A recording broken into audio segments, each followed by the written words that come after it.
आप सभी को मेरा प्रणाम। जय भीम, नमो बुद्धाय। कुछ लोगों के द्वारा बुद्ध का मजाक बनाते हुए एक बात कही जाती है कि आखिर उन्हें पेड़ के नीचे बैठकर कौन सा ज्ञान प्राप्त हो गया। अगर पेड़ के नीचे बैठकर ही ज्ञान प्राप्त होना होता तो इन कॉलेजों की, स्कूलों की, विश्वविद्यालयों की आखिर आवश्यकता ही क्या थी। तो आइए हम आपको बताते हैं कि उन्हें उस पेड़ के नीचे बैठकर कौन सा ज्ञान प्राप्त हुआ।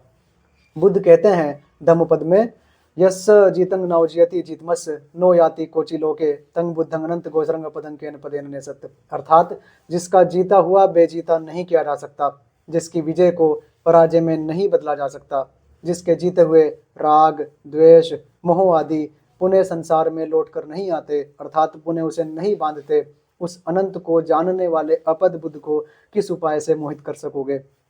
आगे कहते हैं, यस्स जालिनी विसत्ति का तन्हा नत्थि कुहिंची नेत्वे तंग बुद्धंग अनंत घोषरंग पदं केन पदेन नेसत।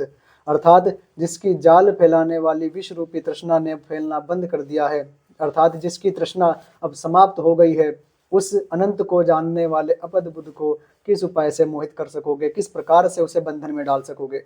तो बुद्ध ने कौन सा ज्ञान प्राप्त किया। बुद्ध साफ साफ कहते हैं उन्होंने वो ज्ञान प्राप्त किया जिसकी वजह से वो राग, द्वेष, काम, क्रोध, लोभ, मोह, ईर्ष्या, वैमनस्य इन सभी विकारों के ऊपर उठ गए, जिन्होंने इन सभी विकारों को जीत लिया और जिनका जीवन ही प्रेम बन गया, जिनका जीवन ही करुणा बन गया, जिनका जीवन ही ज्ञान बन गया।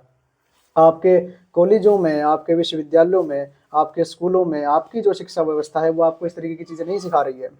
वो बस और केवल आपको सूचनाओं से भर रही है। वो बस केवल आपको संसार के बारे में बता रही है, संसार का ज्ञान दे रही है। आपके ऊपर वो काम नहीं कर रही है। आपकी जो वृत्तियां हैं जिन्होंने आपको बंधन में डाल रखा है और जिसकी वजह से ये सारे लड़ाई झगड़े फसाद हैं, जाति के, धर्म के, रंग के, नस्ल के, भाषा के, सरहदों के, जिन वजह से ये सारे झगड़े हो रहे हैं, उन बीमारियों पर आपकी शिक्षा व्यवस्था बिल्कुल भी काम नहीं कर रही है।